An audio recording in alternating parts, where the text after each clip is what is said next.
Hi good morning welcome to my channel. புதுசாக பார்க்குறவங்க subscribe பண்ணிவிட்டு பாருங்கள். ரெயின் லில்லி எல்லாம் எங்கள் வீட்டில் பூத்து முடிஞ்சிச்சு, அதனால் நான் கட் பண்ணி விட்டுட்ருக்கேன்.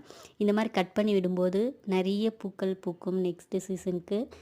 இனிமேல் ரெய்னி சீசன் ஸ்டார்ட் ஆக போகுது, அதனால் இந்த மாதிரி கட் பண்ணி விட்டுருங்க. தொட்டி பார்த்திங்கன்னா நல்ல அகலமான பாட்டை சூஸ் பண்ணிக்கோங்க.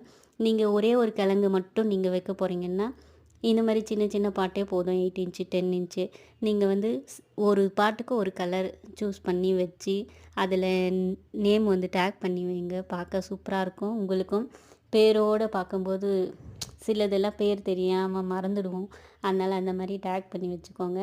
இல்லை எல்லா கலர்ஸும் ஒன்றா பார்க்கணுன்னு ஆசைப்பட்டீங்கன்னா அகலமான பாட்டை சூஸ் பண்ணிக்கோங்க. மண் கலர் வந்து லூஸாக இருந்தால் போதும். இந்த மண்ணில் தான் வரும்னெல்லாம் கிடையாது. அதுக்கு வந்து இந்த மாதிரி கட் பண்ணி விட்டு வெர்மி கம்போஸ்ட்டு தொழு உரம் ஏதாவது கொடுங்க. மாதத்துக்கு ஒரு டைம் சூப்பராக வளர்ந்துட்டே இருக்கும். கொக்கோ பிட் மட்டும் சேர்க்காதீங்க, ஏன்னா ஈரப்பதம் அதிகமாக இருந்துகிட்டே இருக்கும். கிழங்கு அழுகி போகிறதுக்கு சான்சஸ் இருக்குது. இந்த வீடியோ உங்களுக்கு யூஸ்ஃபுல்லாக இருந்துச்சுன்னா சப்ஸ்கிரைப் பண்ணுங்கள். தேங்க்யூ.